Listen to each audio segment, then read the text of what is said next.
ஹே amigos, வைரலாக போயிட்டு இருக்க ஒரு ரெசிபி ட்ரிங்க் தான் இந்த வீடியோவில் நீங்கள் பார்க்க போறீங்க. மேங்கோ சாகோ தான். ஏற்கனவே என் சேனலில் வந்து வாட்டர்மெலன் சாகோ எப்படி பண்ணுறதுன்னு போட்டிருப்பேன். பார்க்காதவங்க டிஸ்கிரிப்ஷனில் லிங்க் இருக்கு, செக் அவுட் பண்ணி பாருங்க. அண்ட் இந்த ட்ரிங்க் வந்து செய்யறது ரொம்பவே ஈஸி அண்ட் சிம்பிள். அண்ட் இது மாம்பழ சீசன் வேறு, ஸோ ஃப்ரெஷ்ஷாக மாம்பழம் எல்லா இடத்துலையும் கிடைக்கும். அதனால இந்த ட்ரிங்கை தவறாமல் செஞ்சு பாருங்க, ஸ்கிப் பண்ணாமல் வீடியோ பாருங்க. என் வீட்டு மாமரத்தில் போதும் போதும் போதும் அப்படின்னு சொல்ற அளவுக்கு மாம்பழம் வந்து காய்ச்சிக்கிட்டே இருக்குது. ஆல்ரெடி ஒரு ஷார்ட்ஸ்ல நான் சொல்லியிருப்பேன் அந்த மாமரத்தை பத்தி. பார்க்காதவங்க டிஸ்கிரிப்ஷன்ல லிங்க் தரேன், போய் செக் அவுட் பண்ணி பாருங்க. அண்ட் இந்த மாம்பழத்தெல்லாம் சாப்பிட்டது போக மீதி இவ்வளோ வரைக்கும் என்னடா பண்ண அப்படின்னு யோசிச்சிருக்கும் போது ஓகே, லெட்ஸ் டூ சம் மாம்பழம் ரெசிபி அப்படின்ட்டு தான் இந்த மேங்கோ சாகோ ஐடியா எனக்கு வந்தது. ஸோ ஃபர்ஸ்ட் ரெசிபி போகிறதுக்கு முன்னாடி ஒரு பவுல் எடுத்துக்கோங்க. அந்த பவுலில் தான் வந்து எல்லாத்தையும் மிக்ஸ் பண்ண போகிறோம். இதில் வந்து ஒரு கிளாஸ் ஆஃப் மில்க் வந்து காய்ச்சி ஆற வச்ச பால் நான் சேர்த்துருக்கேன். இந்த 1 கிளாஸ் ஆஃப் மில்கே வந்து ஒரு 4 பர்சன்ட் சர்வ் பண்ணுற அளவுக்கு கரெக்டாக இருக்கும். இன்கேஸ் உங்களுக்கு அதிகம் வேணும்னா கொஞ்சம் ப்ரொபோர்ஷன் மல்டிப்ளை பண்ணிக்கோங்க. அண்ட் இது கூடவே வந்து மேங்கோ பியூரி எடுத்திருக்கேன். ஒரு 4 மாம்பழத்தை வந்து பீஸாக கட் பண்ணிட்டு மிக்சர் கிரைண்டரில் போட்டு நல்லா பிளெண்ட் பண்ணி எடுத்துக்கிட்டேன். இதை வந்து ஜஸ்ட் தண்ணி எதுவுமே ஊற்றாம வெறும் மாம்பழத்தை மட்டும் போட்டு மிக்சியில் அரைச்சு நான் எடுத்திருக்கேன். சுகர் எதுவும் போடலை, தண்ணி எதுவும் சேர்க்காம இந்த மாதிரி கன்சிஸ்டன்சியில் நீங்கள் வந்து மாம்பழத்தை பியூரி பண்ணி எடுத்துக்கோங்க. பிளெண்டரில் போட்டாலும் பரவாயில்ல, மிக்சர் கிரைண்டரில் போட்டாலும் பரவாயில்ல. அண்ட் பழம் வந்து நல்ல பழுத்த பழமா வந்து இந்த பியூரிக்கு நீங்க சூஸ் பண்ணீங்கன்னா டேஸ்ட் நல்லா இருக்கும். நீங்க அரைக்கும் போது உங்க கன்சிஸ்டன்சி இப்படிதான் இருக்கும். ரொம்ப ரன்னியா இருக்கக்கூடாது, ஓரளவுக்கு செமி சாலிடா ஒரு க்ரீமி கன்சிஸ்டன்சில இது இருக்கணும். தண்ணி மட்டும் தயவு செஞ்சு சேர்த்து அரைச்சிடாதீங்க. அந்த மாம்பழத்துல இருக்க அந்த எசன்ஸும் அந்த வாட்டரி சப்ஸ்டன்ஸே போதும். ஸோ தண்ணி மட்டும் சேர்த்துறாதீங்க. இப்போ இந்த பியூரியுமே வந்து நம்ம மில்க் கூட ஆட் பண்ணிக்கலாம். நான் ஏற்கனவே சொன்ன மாதிரி இந்த சாகோ ட்ரிங்க் இந்த ப்ரொபோர்ஷன் பார்த்தீங்கன்னா 4 பேர் தாராளமாக சர்வ் பண்ணுறதுக்கு சாப்பிட்றதுக்கு கரெக்டாக இருக்கும். இன்கேஸ் இன்னும் நிறைய நீங்கள் சர்வ் பண்ணுறீங்கன்னா இந்த ப்ரொபோர்ஷன் அப்படியே மல்டிப்ளை பண்ணிக்கோங்க, உங்களுக்கு கரெக்டாக இருக்கும். ஜஸ்ட் ரிமைண்டர் அகைன், இந்த பியூரி வந்து தண்ணி சேர்க்கக்கூடாது, சுகர் சேர்க்கக்கூடாது, ஜஸ்ட் மாம்பழத்தை மட்டும் மிக்சியில் போட்டு அரைச்சி எடுத்துக்கணும்.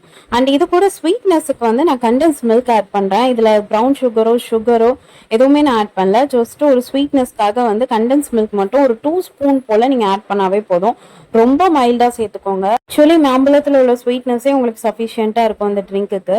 அண்ட் நெக்ஸ்ட் இது கூட பார்த்தீங்கன்னா மாம்பழத்தை வந்து இந்த மாதிரி ஸ்கூப் பண்ணி நான் எடுத்திருக்கேன். நீங்கள் ஸ்கூப் பண்ண முடியலன்னா கியூபாக கூட கட் பண்ணி எடுத்துக்கலாம். இது எதுக்குன்னா வந்து நம்ம இந்த ட்ரிங்க் சாப்பிடும்போது ஒரு கிரன்ச்சி பைட் வேணுன்றதுக்காக இதை ஆட் பண்ணுறோம். அண்ட் இந்த மாம்பழம் எப்படி நீங்கள் சூஸ் பண்ணணும்னா, அந்த காய் வடுவாக இருக்க மாம்பழத்தை வந்து நீங்கள் கட் பண்ணி எடுத்துக்கிட்டிங்கன்னா அப்போ நீங்கள் ஸ்கூப் பண்ணி சாப்பிடும்போது கிரன்ச்சி ஃபீல் இருக்கும். பழுத்த பழம்னா வந்து மசிஞ்சிரும். ஸோ அதனால இந்த மாதிரி காய் வடுவாக இருக்க மாம்பழத்தை வந்து சூஸ் பண்ணிக்கோங்க. அதையும் பவுலில் மிக்ஸ் பண்ணிக்கலாம். அண்ட் நெக்ஸ்ட் பார்த்தீங்கன்னா சாபுதானா அண்ட் நம்ம ஊரில் வந்து ஜவ்வரிசின்னு சொல்லுவாங்க. இதை வந்து ஒரு 1 hour வந்து நான் தண்ணியில் வந்து ப்ரீ சோக் பண்ணிட்டேன். அதுக்கப்புறம் ஒரு 1/2 hour இல்லைனா 15 minutes போல் பாயில் பண்ண விட்டேன். நல்லா கொதிக்க விட்டானா உங்களுக்கு இந்த மாதிரி கன்சிஸ்டன்சியில் இருக்கும். அது வந்து ரொம்ப கொதிச்சிடுச்சுன்னா வந்து ஒட்டிக்கும் ஒன்னோட ஒன்றா. இந்த மாதிரி வந்து லைட்டாக வெந்து வேகாத மாதிரி வறுக்கணும்னா ஒரு 15 minutes வந்து பாயில் பண்ணால் போதும். அதுக்கு முன்னாடி ஒரு 1 hour போல் ப்ரீ சோக் பண்ணிட்டீங்கன்னா உங்களுக்கு கன்சிஸ்டன்சி வந்து கரெக்டாக இருக்கும். இப்போ அது வந்து ஒரு 2-3 ஸ்பூன் வந்து நான் போட்டு ப்ரீ சோக் பண்ணியிருந்தேன். அதை பாயில் பண்ணி எடுத்ததுக்கப்புறம் எனக்கு இந்த மாதிரி சாகோ வந்தது. இதையும் வந்து இந்த மிக்சரில் வந்து நான் ஆட் பண்ணிக்கிறேன். அண்ட் நெக்ஸ்ட் இதில் வந்து மேங்கோ ஃப்ளேவர் ஜெல்லி இருந்தது என்கிட்ட, அதை வந்து நான் ஆட் பண்ணுறேன். அண்ட் இந்த ட்ரிங்க்குக்கு யூஸ்வலாக வந்து ஜெல்லி வந்து செஞ்சு இதில் ஆட் பண்ணுவாங்க. பட் நான் வந்து இன்ஸ்டண்ட்டாக ஒரு சாகோ ட்ரிங்க் எப்படி செய்யணுன்றதுக்காக சொல்கிறதுனால இந்த ஜெல்லி வந்து நான் கடையிலேயே வாங்கி அதை வந்து ரேண்டமாக சாப் பண்ணி இதில் ஆட் பண்ணிக்கிறேன். யூஸ்வலாக என்னை பொறுத்தவரை நான் ஒரு சைக்கோபேத். எப்படின்னா வந்து எனக்கு ஜெல்லி வந்து சாப்பிடலாம் பிடிக்காது. பட் அந்த ஜெல்லியை வந்து இந்த மாதிரி மர்டர் பண்ணுறது வந்து எனக்கு ரொம்ப பிடிக்கும். ஒரு சாட்டிஸ்ஃபைடாக இருக்கும். அதனால தான் சொல்கிறேன். நீங்களும் என்ன மாதிரி இந்த ஜெல்லியை வந்து சாப்பிட பிடிக்காம கட் பண்ணுறி என்ஜாய் பண்ணுற பர்சனாக இருந்தானா காமெண்ட் பண்ணுங்க எனக்கு. அந்த மாதிரி சைக்கோபாத் பர்சன் நீங்களா இருந்தானா. ஸோ இந்த மாதிரி வந்து ரெடிமேடாக கிடைக்கிற ஜெல்லியே வந்து நம்ம ரேண்டமாக சாப் பண்ணி இதில் எடுத்துக்கலாம். இல்லை நீங்கள் வந்து ஜெல்லி செய்கிற பர்சன், உங்களுக்கு இந்த ஜெல்லி நல்லா செய்ய தெரியும்னா நீங்கள் வந்து வீட்லேயே ஜெல்லி செஞ்சு கூட இதில் ஆட் பண்ணிக்கலாம். அண்ட் கூடிய சீக்கிரம் நானே என் சேனலில் வந்து ஜெல்லி எப்படி செய்யணும் அப்படின்றதையும் நான் ஷேர் பண்ணுறேன்.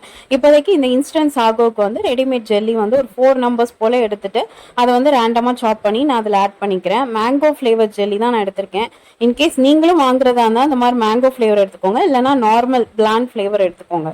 நெக்ஸ்ட் வந்து இது கூட வந்து நிறைய ஐஸ் கியூப்ஸ் வந்து நம்ம சேர்க்க போகிறோம். நீங்கள் பார்த்துருப்பீங்க அந்த கொரியன் வைரல் சாகோ ரெசிபிலலாம் வந்து இன்க்ரீடியன்ஸை விட வந்து ஐஸ் க்யூப்ஸை தான் வந்து நிறையா போடுவாங்க. ஸோ அதை தான் நானும் இங்கே ஃபாலோ பண்ணியிருக்கேன்.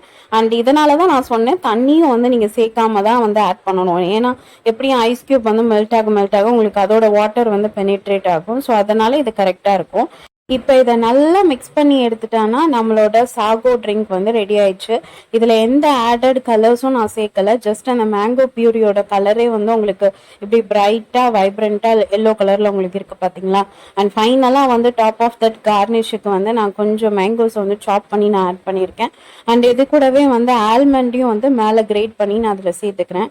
அண்ட் இந்த நட்ஸ் கிரேட்டர் வந்து உங்களுக்கு வேணும்னா டிஸ்கிரிப்ஷனில் லிங்க் இருக்குது, போய் செக் அவுட் பண்ணி பார்த்து வாங்கிக்கோங்க. And that's it. ரொம்ப சிம்பிள் அண்ட் ஈஸியாக எனக்கு தெரிஞ்சு வந்து ஒரு 2 மினிட்ஸ்க்குள்ளே இதை ரெடி பண்ணி நான் முடிச்சிட்டேன். அவ்வளோ சிம்பிளாக தான் இருக்கும். ஒன்லி வேலைன்னு பார்த்தீங்கன்னா மேங்கோஸை வந்து கட் பண்ணி பியூரி பண்ணுறதும் அண்ட் மேங்கோஸை வந்து சாப் பண்ணி வைக்கிறது மட்டும்தான் இருக்கும். அண்ட் முன்னாடியே வந்து நீங்கள் சாபுதானா ரெடி பண்ண வேண்டியதாக இருக்கும்.